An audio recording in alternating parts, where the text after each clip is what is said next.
নমস্কার বন্ধুরা, আবহাওয়ার গুরুত্বপূর্ণ চ্যানেলটিতে আপনাদের সবাইকে স্বাগত জানাই। তো আজকে 19শে জুন বুধবার। আজকে আমরা দেখতে পাচ্ছি কলকাতার দিকে কিন্তু একটি মেঘ প্রবেশ করবে কিছুক্ষণের মধ্যে, ভারী মেঘ। আজকে আপনাদের আগে একটা কথা বলে রাখি, দক্ষিণবঙ্গে কিন্তু প্রবেশ করেছে মৌসুমি বায়ু। মৌসুমি বায়ু আজকে বর্ষা ঢুকেছে দক্ষিণবঙ্গের অনেক এলাকায়, যেমন কলকাতা, হাওড়া, হুগলি, পূর্ব মেদিনীপুর, পশ্চিম মেদিনীপুর, ঝাড়গ্রাম, বাঁকুড়া, পুরুলিয়া। এবং এখন একটি গুরুত্বপূর্ণ আপডেট আমি দিতে এসেছি। দেখতে পাচ্ছেন একটি বিরাট মেঘ জড়ো হয়েছে কলকাতার পূর্ব দিকে, যেমন সাতক্ষীরা, খুলনা। এখন বৃষ্টি হচ্ছে অভরণপুর, যশোর, এদিকে নারাইল, গোপীনাথপুর, খুলনা, এদিকে শ্রীকান্তপুর, মঙ্গলা, শ্যামনগর, আমাদের পশ্চিমবঙ্গের টাকি, বনগাঁ, বাদুড়িয়া, শরণপুর এবং হাবড়া জেলায় এইখানে কিন্তু ভারী বৃষ্টি চলছে এখন এই মুহূর্তে।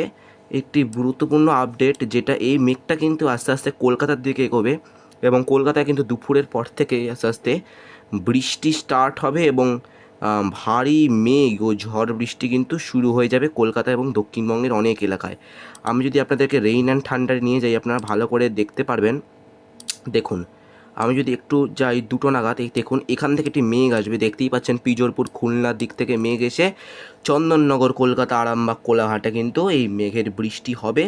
শান্তিপুরে বৃষ্টি হবে, বর্ধমান, দুর্গাপুর, বাঁকুড়া বৃষ্টি হবে, মেহেরপুর বৃষ্টি হবে, ভারী বৃষ্টি আছে বাংলাদেশের পাবনা এলাকায় এবং সিংড়া, রাজশাহী, এদিকে সিরাজগঞ্জ এলাকায় বৃষ্টি হবে একটু পরে, ভারী বৃষ্টি। এবং বিকেলের দিকে কিন্তু কলকাতা ভারী বৃষ্টি হওয়ার সম্ভাবনা আছে। তো এটা গেল বৃষ্টির খবর। আপনাদেরকে একটু দেখিয়ে দিই যে এখন তাপমাত্রা কোথায় কত। তাপমাত্রা কিন্তু এখন কলকাতায় আমরা যা দেখতে পাচ্ছি, কলকাতায় এখন তাপমাত্রা কিন্তু 29 ডিগ্রি আছে। 29, খড়গপুর এলাকায় 29, এবং আরামবাগ এলাকায় 29, বাঁকুড়ায় 30, পুরুলিয়ায় 31, দুর্গাপুর 29, সিউড়ি 28, নলহাটি 29, ধুলিয়ান 29, মালদা 29, দক্ষিণ দিনাজপুর 27, কেননা বৃষ্টি হচ্ছে ওখানে, উত্তর দিনাজপুরও 26, শিলিগুড়ি 25 এবং উত্তর জলপাইগুড়ি, দিনাজপুর 24-25-এর মধ্যেই আছে। কোচবিহার কিন্তু 25-এর মধ্যেই আছে। এইটা গেল পশ্চিমবঙ্গের খবর। মানে বাংলাদেশটা দেখিয়ে দিই, ঢাকা 28, রাজশাহী 28, রংপুর 26, এদিকে সিলেট কিন্তু 24-25-এর দিকেই আছে, কুমিল্লা 28 এবং বরিশাল 27, খুলনা 29, কলাপাড়া 29 এবং আমাদের দক্ষিণ 24 পরগনা হলদিবাড়ি 30, এদিকে চট্টগ্রাম 26, মহেশখালী 26, টেকনাফ 26। তো এইটা গেল তাপমাত্রার খবর।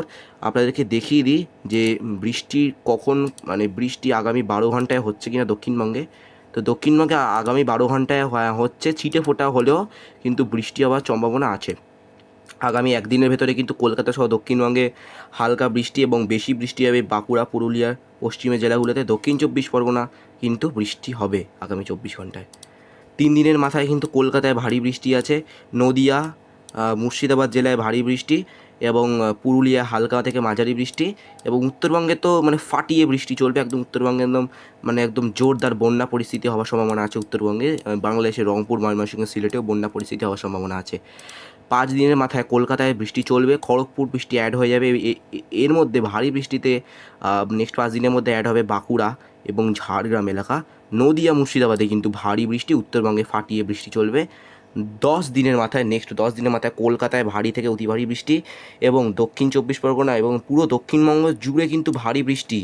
এবং আপনাদেরকে একটা জিনিস দেখিয়ে দিই, শিলিগুড়ি, আলিপুরদুয়ার, কোচবিহারে কিন্তু মানে ভয়াবহ পরিস্থিতি তৈরি হতে পারে নেক্সট 10 দিনের মাথায়। মানে ভয়াবহ এক্সট্রিমলি হেভি রেইনফল হওয়ার সম্ভাবনা মোটামুটি আছে। বেশ ভালো বৃষ্টি বললেই চলে। রংপুর এলাকায় কিন্তু বেশ ভালোই বৃষ্টি আমরা লক্ষ্য করতে পারছি, বাহ, বেশ ভালোই বৃষ্টি। সিলেটে কিন্তু বেশ ভালোই দেখছি বৃষ্টি লক্ষ্য করা যাচ্ছে। ময়মনসিংহে কিন্তু অতটা না হলেও হবে, কলাইতেও অতটা না হলেও হবে এবং ঢাকা, বরিশালেও কিন্তু মোটামুটি বৃষ্টি আমরা লক্ষ্য করতে পারছি। এখন আমি একটু দেখিয়ে দিই, আমাদের এখানে কিন্তু বৃষ্টি শুরু হলো একটু আগে। এই আপডেট দিতে দিতে কিন্তু এখানে বৃষ্টি শুরু হয়েছে একটু একটু করে। এবং আমাদের একটু দেখিয়ে দিই যে কোনো নিম্নচাপ আসছে কিনা। একটি নিম্নচাপের খবর পাওয়া যাচ্ছে, আমি যদি আপনাদেরকে দেখিয়ে দিই এটা আদৌ নিম্নচাপ হবে নাকি এমনি ঘূর্ণাবর্তই আসছে। পুরো 28 তারিখ কিন্তু একটি নিম্নচাপ ফর্ম হচ্ছে বঙ্গোপসাগরে। এই নিম্নচাপের জেরে কিন্তু ভারী থেকে অতি ভারী বৃষ্টি দক্ষিণ 24 পরগনা, পূর্ব মেদিনীপুর, পশ্চিম মেদিনীপুর, হাওড়া, হুগলি, কলকাতা, এই 8টি জেলায় কিন্তু ভারী থেকে অতি ভারী বৃষ্টির সম্ভাবনা এই নিম্নচাপটার জেরে। এই নিম্নচাপটা 27 থেকে ফর্ম হচ্ছে এবং আস্তে আস্তে আন্দামানের উপরেও কিন্তু এই প্রভাবটা পড়বে। এবং আমরা যা দেখতে পাচ্ছি আরব সাগর অর্থাৎ মুম্বাই, গোয়া এইদিকে কিন্তু ভারী মাত্রায় বৃষ্টি। এবং আপনাদেরকে দেখাচ্ছি নিম্নচাপের গতিবেগ আরব সাগরে কিন্তু প্রায় 110 কিলোমিটার প্রতি ঘন্টায় নিম্নচাপের গতিবেগ। এবং আমাদের এখানে কিন্তু নিম্নচাপের ম্যাক্সিমাম গতিবেগ 70 থেকে 80 কিলোমিটার। তো এইটা গেল নিম্নচাপের খবর। আপনাদেরকে সর্বশেষ একটা আপডেট দিয়ে দিই যে এখন একদম যে ঝড় বৃষ্টি, ঝড় যে কোথায় হচ্ছে এখন আপনাদেরকে দেখিয়ে দিই পুরো ভারতে। এখন 11টা বাজে, তো আপনাদেরকে দেখিয়ে দিই 11টার সময় কোথায় কোথায় ঝড় বৃষ্টি হচ্ছে। এখন বাজে 11টা, আপনাদেরকে দেখিয়ে দিই আমি। দেখুন এখন কিন্তু ভারতের বেশ খানিকটা জায়গা জুড়েই বৃষ্টি হচ্ছে। বাংলাদেশে তো বৃষ্টি হয়েই চলেছে, বাংলাদেশে আপনাকে দেখতেই পেলেন যে বৃষ্টি হচ্ছে। এদিকে কিন্তু পুরুলিয়ার দিকে একটু পরে বৃষ্টি হওয়ার সম্ভাবনা আছে। মালদা মুর্শিদাবাদের জেলায় কিন্তু একটু বৃষ্টি হবে, উত্তরবঙ্গেও তো বৃষ্টি হচ্ছেই। এর পরের দিকে পরবর্তীকালে কিন্তু কলকাতায় ভারী বৃষ্টি হবে বিকেলের দিকে, এবং পুরুলিয়ার দিকে কিন্তু একটু ভারী বৃষ্টি হওয়ার সম্ভাবনা। তবে কলকাতায় কিন্তু আজকে বেশ ভালো রকম একটি বৃষ্টি হওয়ার সম্ভাবনা রয়েছে। তো এটাই গেল আজকের আবহাওয়ার খবর। ভিডিওটা ভালো লাগলে একটি লাইক অ্যান্ড সাবস্ক্রাইব অবশ্যই করে দেবেন, সঙ্গে থাকবে।